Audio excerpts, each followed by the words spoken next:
We are glad that you're here. Hope that you will stay around. I know it. Not everybody likes watermelon. But stay around. There's watermelon. There's cantaloupe. There's some crumble cookies back there. And we hope that you'll stay and be a part of it. If nothing else, be a part of the fellowship. There's drinks provided. And just stay and be a part of the fellowship. Enjoy one another. We've got seedless watermelons and we've got seeded watermelons. So if you want to have a spitting contest, we can do that. I didn't get a scale, but, you know, somebody's probably got a ruler somewhere. And so we can have one of those. You want one? Done that before. Been there, done that. And so I was trying to think a while ago of Suzanne and I have tried to do this kind of on our own, and we've had benefactors this time. But we realize that it's kind of hard to get into our house, not to our house, it's right down the road, but to get in our house is not the easiest probably for some of you. So we've kind of been doing things here. So I've been trying to think about what would be the next thing, and it probably won't be something that we'll do. It'll be a contest. And so the next contest we'll probably have is see who can make the best homemade cookies. And, everybody bring cookies. No, look at somebody else, Stephanie. Oh, okay. Yes. I hear that. But several of you make cookies, or we might have a pie contest, and we could do a pie eating contest. We'll think of something. Don't worry about it. I'll come up with something, and Suzanne will come up with something, and we'll do something. And so it's just a matter of getting together. That's all Suzanne and I are after. It's just it helps us to get to know you, and you to know me and us. And it helps me really, you'd be surprised how much it helps in my sermon preparation from the standpoint of probably about anywhere from 2 weeks to a month after you've talked to me, you'll probably, no, I can't say that. That wouldn't be true, but it does help. And so just try to do something extra, and we don't mean to bore you, or we just want to be with you. And so this is some of the ways that we can do it. Like I say, we do know, we love our house, don't get us wrong, but we do know that the steps are hard for some. And so it's just easier to come here and do it here. And that's kind of why we've been doing it the way we've been doing it. There we go. It works. Walter was his name. It really was. True man. I had been by his side many a day. I'd been at his house. I'd visited him a lot. I'd visited him and his wife, and he was a good man. Member of the church, very faithful in his attendance. And one day he was admitted up here to Vanderbilt to the hospital, and so I went to see him. And I went to the front desk and I asked for Walter, and I asked for his last name. I told him his last name, and they said, "We don't have a Walter blank." And I said, "Okay. I know he's here because I just talked to him this morning on the telephone. And I know it's serious enough that he's going to be here for a few days." So I gave him a little background. And finally, this sweet little old volunteer that was at the desk winked at me, and she said, "Well, I got two that fill that bill." I said, "Give me both of them. I don't mind. I can walk out or I can pray with whoever. It doesn't matter." So she said, "Well, here's the first one. His name's not Walter. It's Rufus." Okay. And I walked in to Walter's room. It's Rufus. It's Walter. It's the Walter that I knew. And so I walk in and I say, "Well, first thing, I didn't know you were a Rufus." He said, "I didn't intend on you knowing I was a Rufus." I said, "Do now." I loved him dearly. I did his funeral. He died a year or so later. It wasn't what he had that time, but another time. He was a great man, or a good man, and I appreciate him. But the point is, you just never know sometimes. We think we know a lot about people. The reality is, we don't. We think we know a lot about the situation as it's going on. In reality, we don't. We think we know what's going on in people's homes. And sometimes we even tell stories about what's going on in people's homes. And the reality is, we don't. We think we know, but we don't. And that's a dangerous situation. You know, I can tell you about a girl that I know of and love dearly, that she looks like she has very good health, very healthy looking husband. It's a good husband. Little girl's a beautiful little girl. And yet she has a problem and her stomach constantly hurts, but you'd never know it by talking to her. I can show you individuals that you think are well off financially, got a nice home, nice vehicles, and are as broke as they can be. You just don't know. I can tell you about an individual that came in one time and sat down, and he said, my life is in ruins. Why? My wife's having an affair, and no one knew it. You don't know. You see, there are a lot of things we think we know, but we just don't know. We are not know-it-alls. God's the only, if you will, and I'll use this lovingly and not derogatively, the only know-it-all that we really have. See, we think sometimes that we do know it all, but you just never know. You never know certain things. Well, what do you not know? Well, first of all, you don't know who's watching you. Right now, you don't know who's watching you. Who's taking note, if not mentally, at least, how you behave, how you react, what kind of personality you have. You remember the song that was popular a few years ago in country music about the father that has the little boy in the back seat and something happens, all of a sudden he lets out a dirty word and the father wants to know where he got it, and he said, Dad, I wanted to be just like you. Folks, watch us. And while Paul would remind us, as he reminded Timothy, he says, let no one despise your youth in 1 Timothy chapter 4, verse 12. And it's interesting because of the way we look at youth. We would think, well, Timothy was a man, probably in his teenage years, but Timothy was probably, folks have guessed him anywhere between 20 and 30 years of age. Let no one despise your youth. But be an example. The word example has the idea of a pattern or a mold. Be an example of the believers in word and conversation, charity and spirit, and faith and purity until I come. Give attendance to reading, to exhortation, to doctrine. He says, hey, Timothy, don't let anybody look down upon you because you're a young man. You be an example. Why? Because you never know who's watching you. You never know. And so Jesus in the Sermon on the Mount in Matthew chapter 5 and reminds us to let our light shine before men, that they may see our good works and glorify our Father which is in heaven. You don't know. And folks ultimately will glorify God or may not glorify God because of us and because of the life that we live and because of the choices that we make. We are admonished by Titus, or by Paul rather, to Titus in Titus chapter 2, verse 7. To be individuals that in all things are to show yourselves a pattern of good works. While people are watching you and taking note of what you say and how you do and what you do, you see, we just never know who that is. Could be a child.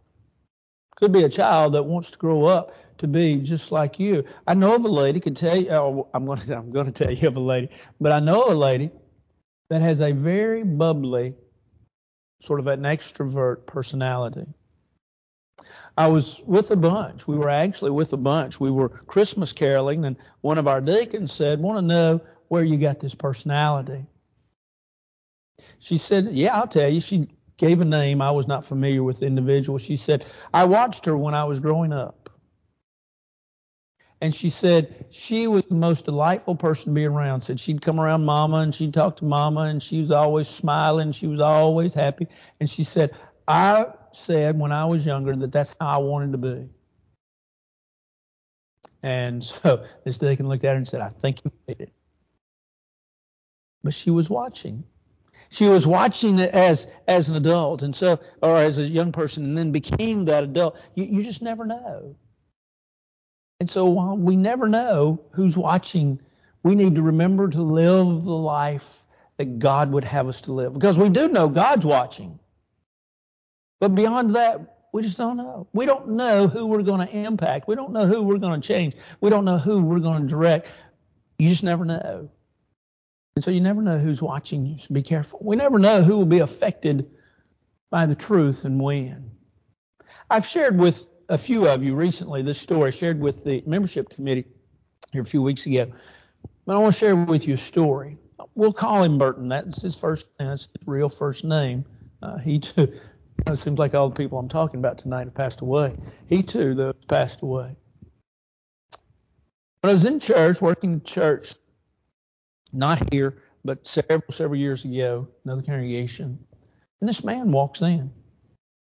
He walks in, he sits down, one of the pews. I didn't know who he was. I began to ask, who is this individual? And one or two said, who are you talking about? And I showed them, and they said, well, I don't know. And then all of a sudden, one or two began to realize who he was. It was Burton. And so several of folks went down to see Burton, to talk to him. Make him feel welcome, make him feel at home, and he did. And so that was Sunday morning. Sunday night, Burton was back. Wednesday night, Burton was back at church. The next Sunday, I was able to finally get to really meet him. I had spoken to him on the previous services, but I was finally able to meet him. And then a little later on, I heard his story. Here's his story. He had been a member of the church, and folks knew that had been there for a long time. He'd been a member of the church, but he'd fallen away. But for the past 20 years, he'd been listening. Our services for that congregation every Sunday morning and every Wednesday night was on the local radio channel. And he'd been listening for 20 years. And there was something that was said in the sermon that made him think. And he came back to church. A few weeks later, he was restored.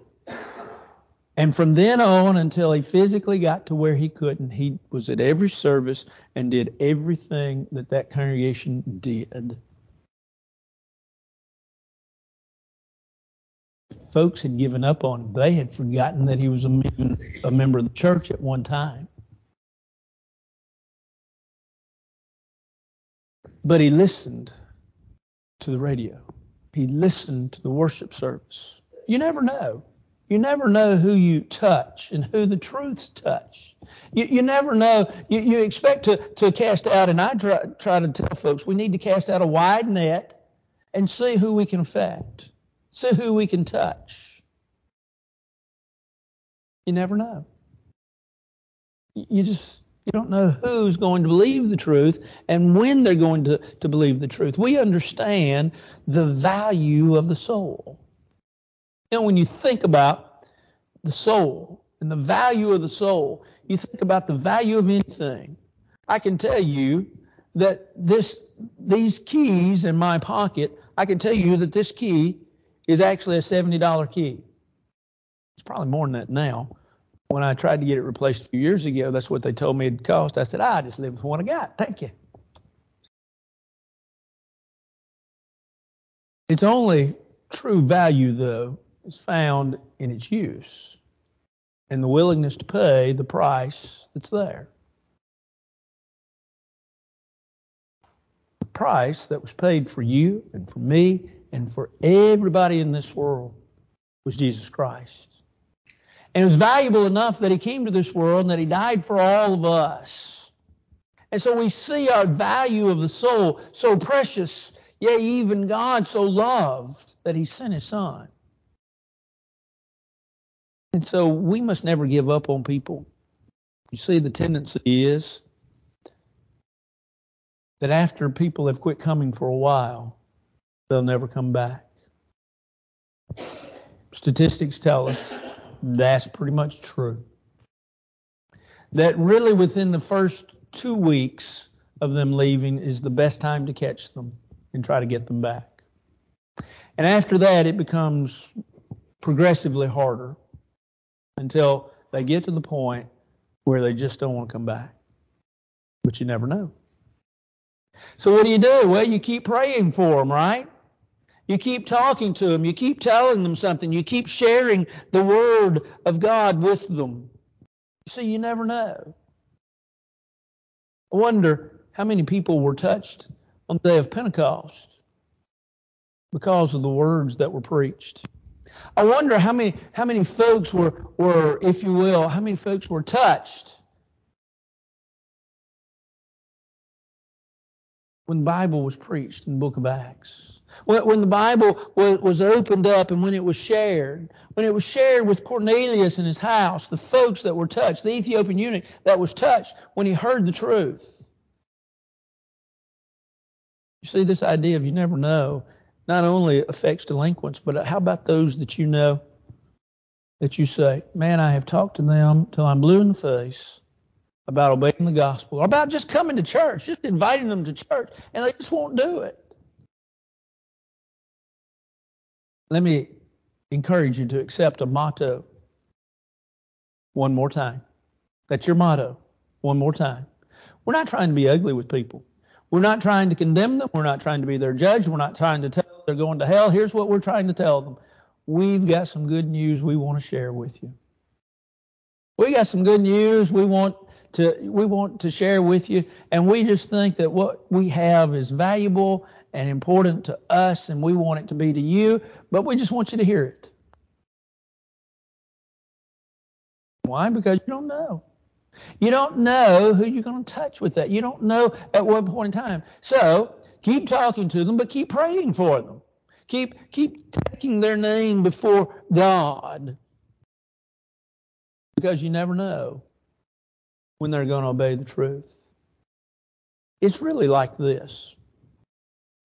In Luke chapter 15, there's the story of the prodigal son, right? We know it well. Asks for his inheritance.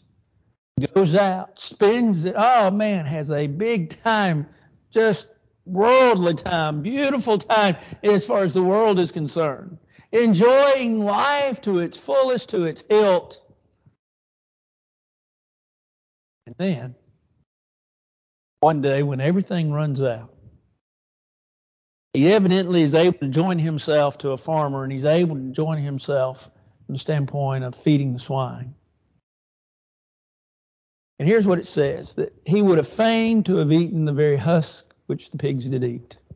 In other words, he was so low that he was willing to eat the slop of the pigs. But here's the next words. Go back and read sometime this week. He came to himself. He had a discovery. He had that light bulb moment, if you will, where all of a sudden stuff clicked. And here's what he said. I can go home and I can have it better. And so we know the story. He went home.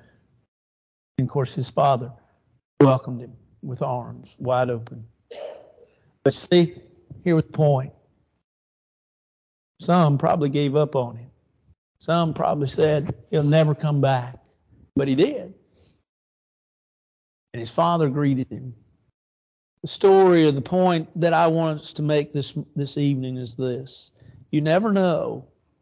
You never know who's going to obey the truth, when they're going to obey the truth. Don't give up on them. Keep working on them. It's important. But then you never know all that's going on in the life of others. You know, you think you know people, but you really don't know people, do you? You don't know everything that's going on with regards to others. I'll tell you about an individual. This happened many years ago. The elders were wanting to add, where I was at the time, the elders were wanting to add more individuals, more men to the eldership. One of the deacons just seemed to be the most likely of individuals to add to the eldership. It did from my standpoint. It did from theirs. We had talked about it. They had talked to me about it. I had talked to them about it. We'd sat and we'd prayed about it. And so the elders invited him in. When he came in, he had 3 children. 2 were, and I'm going to use this word and you'll understand in just a minute, were thought to be adopted, and 1 was his natural child. that right? No, all three were adopted? All three were adopted. All three, that's right. All three were adopted. The two oldest were brother and sister. Beautiful children. They still are. I see two of them on Facebook. Still beautiful. He sits down with us, and you got to understand, this is a man that's a lawyer. Good man, good wife. Make a good elder. And he sits down with us, and he tells us, he says, I want to be an elder, but I can't serve now. Why not? He says, well, because my two children that are members of the church, my little one she was not of age yet. He said, my two that are members of the church are really not my children. I've tried to adopt them. My wife and I have tried to adopt them, but there's some legalities there, and we're not able to adopt them. They will, when they become 18, they become emancipated, and then they will claim, and they will be our children for sure. But he said, from a standpoint of legalities, they're really not our children. And so I can't serve because I don't have believing children. Now, that was his answer. I thought, well, I've only been here about a year and a half, or a year, I guess, a year at that point. And I thought, well, that's understandable that I didn't know that. None of the elders knew that story. None of the elders knew that. They had chosen to keep that quiet, and as far as I know, it stayed quiet till probably the kids grew up. He later did serve for a period of time as an elder church there. But I tell the story because we didn't know. We thought this was a beautiful, wonderful family, and it was. But we thought all the I's had been dotted, the T's had been crossed, everything was what it should be.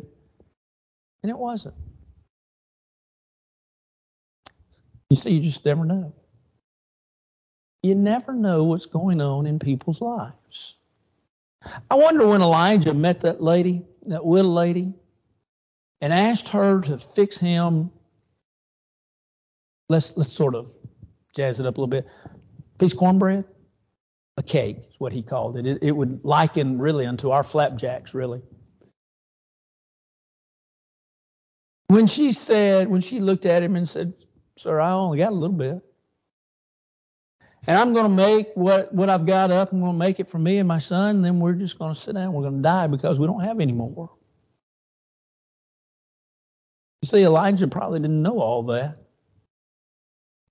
But he told her, he said, well, go on, and I think everything will be all right. He said, no, go on, make it. God will provide. Sure enough, she then had an abundance. But I wonder if Elijah really knew what was going on in her life. I don't know. I doubt it very seriously. We run into people all the time, every day, and everything looks fine with them. They look happy. Their family looks healthy. They look to be in good financial shape.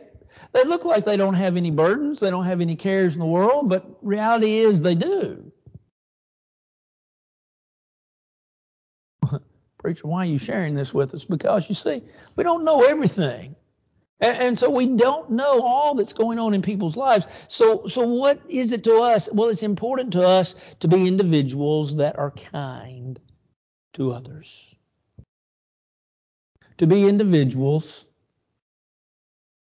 that care for others. To be individuals that are willing to go the second mile to show that Christian light before others.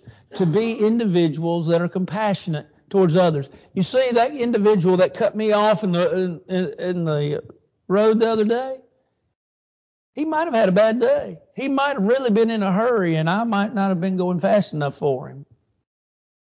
I don't know. That individual that when I went into the place of business the other day, when I smiled at her and tried to be friendly, and she looked at me like, I could spit on you and it wouldn't hurt my feelings a bit. She might have been having a bad day. She might have had something going on at home. I don't know. We don't know. And so what it reminds us is that we're to be kind. Ephesians 4 verse 32, be kind one to another, tenderhearted. That we're to be individuals that are forbearing and forgiving. Colossians chapter 3 verse 12. We're to be of the same mind, having compassion one towards another, love as brethren, be pitiful, be courteous. 1 Peter chapter 3 verse 12. That we're to be those types of individuals that are kind and helpful, because you see, you just never know what's going on in people's lives. And so we need to be the kind of people we're supposed to be, because we never know what's going on with others. But then fourthly, we just never know when our prayers will be answered. We just never know. We'll call him Joe. Joe had been hurting for a long time. He'd gone through some treatments. He'd gone through some rough times. He was a good guy. But here's the question. I have prayed for several years now. I have prayed that this would end. And it's not. It's not getting any worse, thank the good Lord, but it's not getting any better. And I have prayed, and I have prayed, and I have prayed. So we sat and we prayed. We do have that wonderful reassurance that the eyes of the Lord are over the righteous and his ears are open to their prayers. We do have that wonderful assurance that God hears our prayers and God answers them. We do have that assurance. We do have that wonderful blessing. But how many times are we like Habakkuk in Habakkuk chapter 1 and verse 2? How long, O Lord, will I cry unto you that you will not listen? How long will I cry of violence and you will not hear? How long do we cry? How long do we pray? And think, God just has not heard. Prophet Jeremiah, chapter 42, certain people came to the prophet and said, we want you to talk to God for us. Okay. And so he does. The text says in verse 6 that after he prayed to God, after he talked to God for the people, 10 days later, the word of the Lord came to the prophet. 10 days later. It's not easy to be patient. It's not easy at all to be patient and to be patient with God. And yet we're told, be still. No. Now you can finish that verse far better than I, but be still. Be still. Be patient is the idea. Be patient and know. Here's the reassurance. Here's the confidence. Be still and know. Don't have to guess. Don't have to hope. Be still and know that I am God. And know that as God I hear and that I answer. And so God, who's our refuge and our strength, God, who is our help, has told us, I'll hear, I'll answer. But you never know. You think about, we all can think about, as we've recently been studying the book of Genesis, and we studied Joseph, and we've been talking about Esther recently on Sunday morning, and we've talked about the passage of time, and I've tried to show the passage of time because I think so many times, I don't know about you, but I'm guilty of this. I sit down and read those verses and read those things, and I think, that happened so quickly. The reality of it is years passed by. Just keep praying. Just know that God will hear you. Know that God's going to answer you. Know that God is going to take care of you. Know that He loves you. But you just never know when He's going to answer you. He's going to answer you. And yes, let's not be fooled. Let's not walk away from here thinking, well, I'm going to get what I want as long as I keep praying for Him. No. That's not the idea. The idea is keep praying and God will give you what's best for you. Do you remember the story of the man that came to the individual at midnight, knocked on his door? Hey, I need help. And the father answered the door, can't help you. We're all in bed. Now you got to understand something. Houses were small. You know, we talk about tiny houses now. It's kind of funny, isn't it? We talk about tiny houses and some of them are 700 square feet. That's not a tiny house. Tiny house is where literally the family would sleep, and they'd sleep in what was their living room, kitchen, and so forth. It was all put in one room. And they slept. Children slept by the door, and the parents slept farthest away from the door. Don't ask me why. It's just the way they did it in biblical times. And so the father's thinking, I got to crawl all over all of this and disturb my family and wake them up. Just, we'll take care of it in the morning. Need your help. No, it's late. Go away. I need your help. And it keeps on.